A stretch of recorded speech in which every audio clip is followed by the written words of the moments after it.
How's it going, Oscar? Good. How are you doing? Pretty good. Where are you playing out of? This hand is out of the Wynn in Vegas. Wynn in Vegas. Okay. And what is the game? 2-5, and sometimes the $10 straddles on.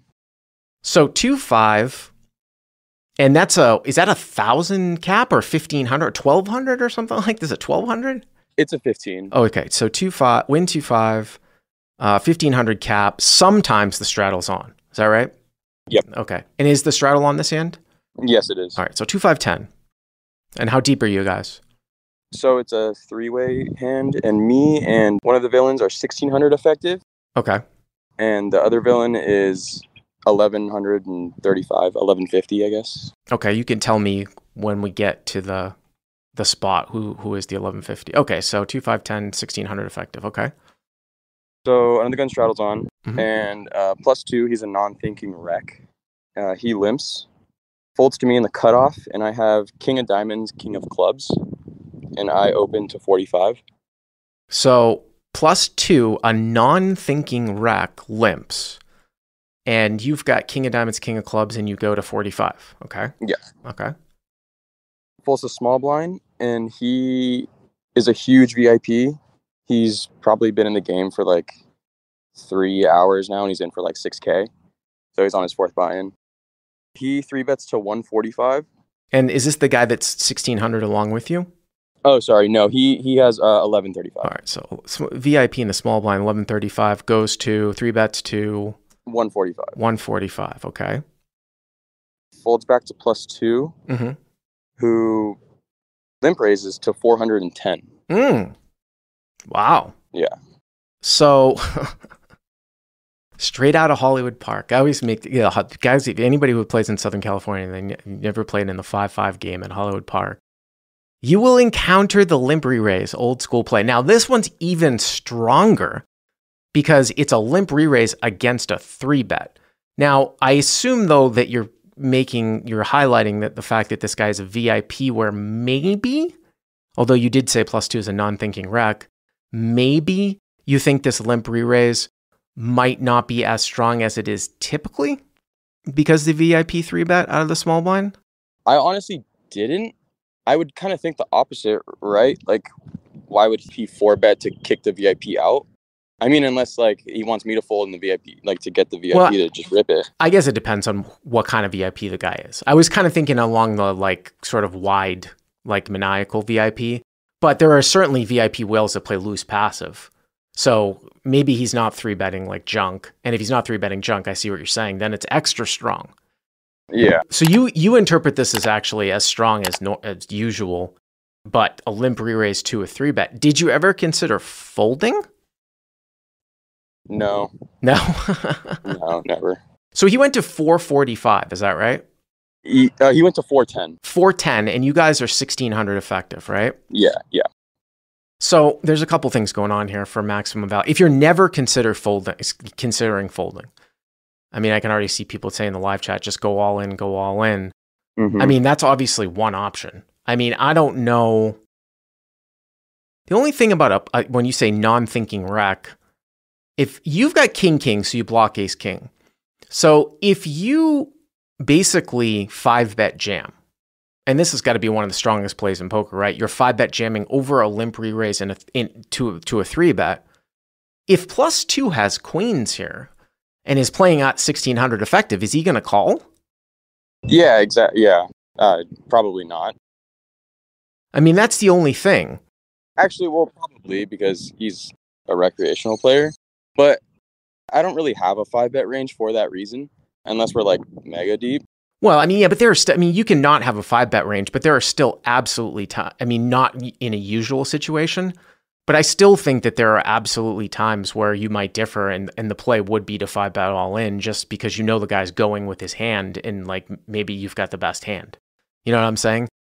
But here you've got kings, so obviously aces are available, and I don't really want queens to fold, and you've got two guys that are showing some strength, so it might be one of these cases where I don't know if you say it's an overplay with king, but it actually might be slightly more profitable to just call here.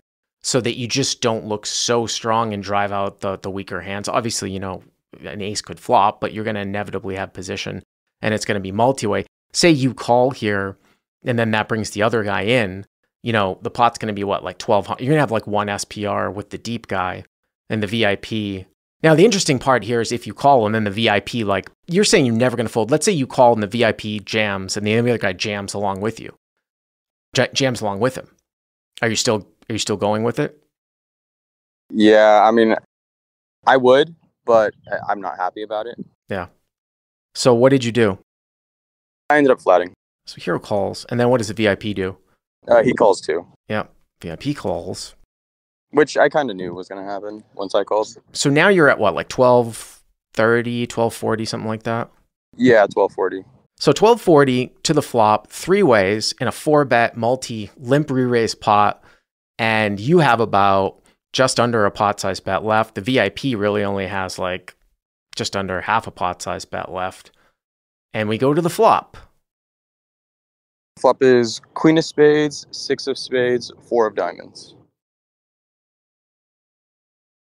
Well, I grimaced a little bit here, of course, because it's not necessarily the best flop in the world, and that's because we're still behind aces and now we're behind queens, right? Yeah. Yeah.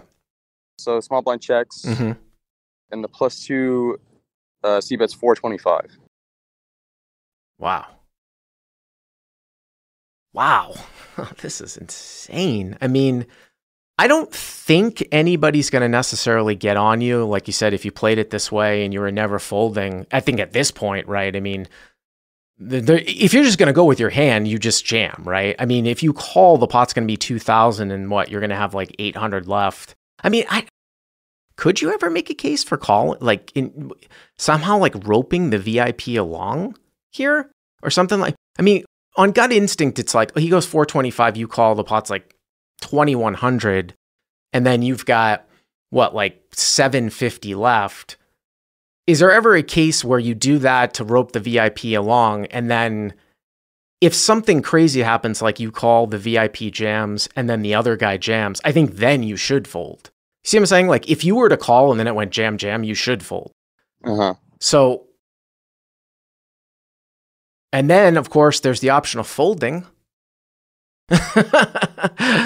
You've got what? King of diamonds, king of clubs.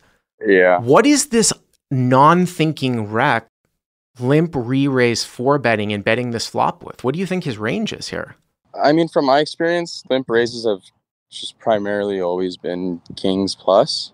Or, I mean, sometimes queens. Maybe sometimes jacks even. But once he c-bets this flop, yeah, I don't know. I feel like it's kings plus or ace king, maybe with a club.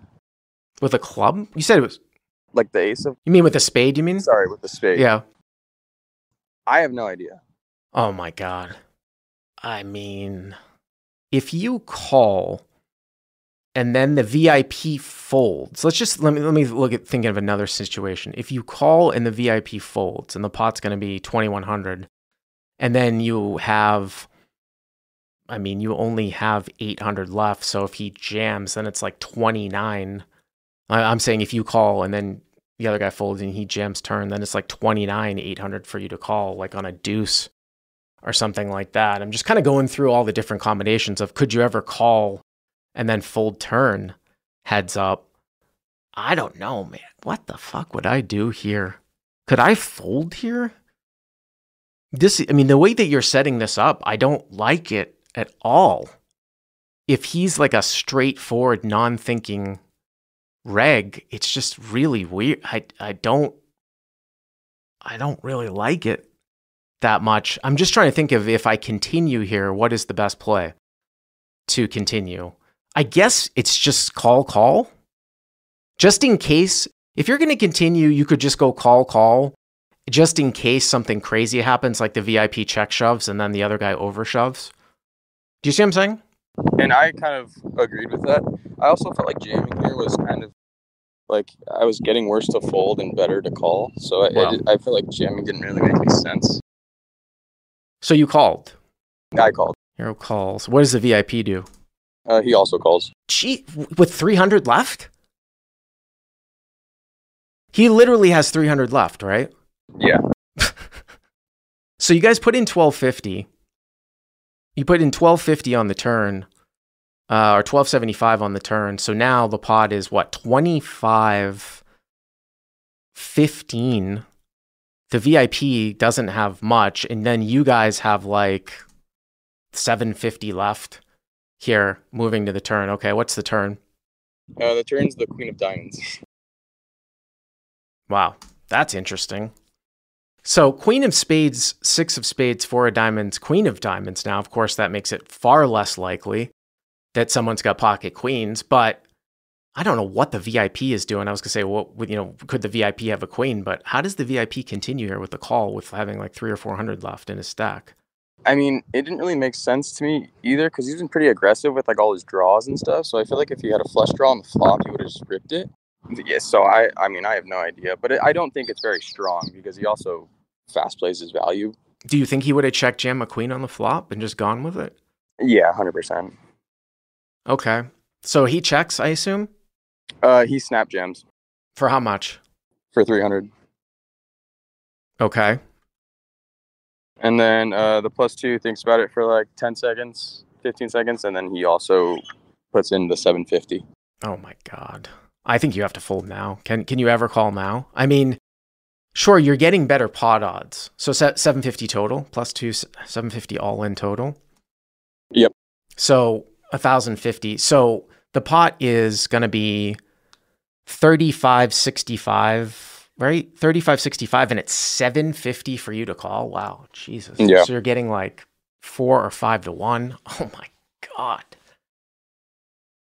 But you have to beat them both. Yeah, exactly. And +2 can still have aces here, right?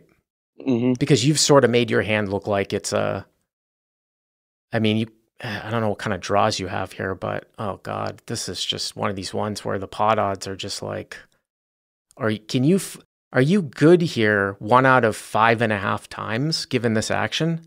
This is a crazy, crazy hand, Oscar. I was not in a fun spot when he jammed. Yeah, I mean, people are saying, no way in hell I'm folding now. Other people are saying that, how can you possibly be good here? You're not beating anything. Right? The pot is, again, 35.15, 750 for you to call. So 4.5 to 1, actually. So 1 out of 5.5 times. And then, of course, you have a slight bit of equity, right? You've got 5% equity to spike a king. Mm-hmm. I don't know, man. I mean, if I got here like this, I'd just flick in the call for pot odds. Man, it's just one of these ones where it's just like, but what is +2 doing? What could +2 possibly have here that you beat? I guess is my question. I think best case scenario would be he has kings and we chop. Yeah. I'm really not worried about the small blind at all. Well, if you think he's going to check jam a queen, then maybe he's got like a stop and go 9s or 10s or something stupid, right? Ace jack of diamonds or something like that, right? Exactly. Yeah. Something around there. Or backdoor flush draw. But the +2, I mean, I don't know. You think jacks would ever play this way? I was thinking that, but I don't know, man. I could see the 4-bet pre with jacks, but then like on the flop. Bet the flop, and then did he confidently just like move all in on the turn here too? Yeah, I mean, he didn't think about it for too long. What about like ace queen suited? Is that hand, like, we think that hand could 4-bet? It could, but I mean, the other thing too is that like I'm trying to think about like, do you ever have ace queen suited here, or do you just pitch that pre? I don't know, actually. Because I'm trying to think about like he's got to be concerned, but he's non-thinking of you having a queen by calling the flop here too, right? Mm-hmm. So I don't know if he just goes with jacks here. I'm really torn. I got to be honest with you. I mean, I think in game I might flick in the call given the pot odds, but I think the flop play is the one that's like, ugh, you know? Yeah. And then it's a really strange turn card too, because of course it cuts out quad queens. What did you end up doing? I ended up folding. So you fold now. Okay. Yeah. I just felt like I was never good. Mm-hmm. Or at best chopping. But let me ask you the question though, like what changed for you? So now that another queen comes, right? And you decide to call on the flop, you just what changes for you now when it's less likely somebody has a queen, especially when you say that the VIP is probably check jamming a lot of queens. It's just the +2 action basically. It just looks so strong to you. Yeah, it's the fact that I called the flop. Yeah. So like I obviously have a hand. Mm-hmm. And if the +2, even thinks about me for a little bit, they should kind of, see that I'm still in the hand. So if they have anything that's even remotely average, to kind of. Shout out to Low Limit Poker Cash Games, CLP subscriber. He says that, yes, you need to be good 17% of the time, which of course is one out of 5.5, right? 4.5 to 1. I hope this isn't one that I don't, when I talk about a term called walking it off, if I fold here on the turn and these bozos show me something that's worse than king, I might have to get up from the table. Tell us what happened here. I folded. Yeah. And the river was the king of hearts. Oh God. Okay. Well, that doesn't, but that's irrelevant. I mean, obviously that doesn't, if you play poker enough, that's not the fact that, oh my God, I would have hit kings full, right? No, exactly. Yeah. But the small blind shows 7s and +2 shows jacks. Oh no. Oh, it hurts. It's painful for me. It's painful for me. No, it's funny because a lot of people are getting on the guy, getting on the caller for the way that he played the hand. But I mean, we talked through it. I don't think it's egregious. I suppose you could make a case for folding the flop. Now, if you jammed, obviously both guys are going to fold, right? Yeah. No. So did you have to walk it off? No, I mean, for a couple hands, I was super tilted, but I was after seeing that from the +2, I just snapped at it on, just tried to get it back. Snap added it on. Well, that's a tough one. Like I said, Oscar, is painful for me. Thank you very much for the call. Appreciate it. Thanks, Bart.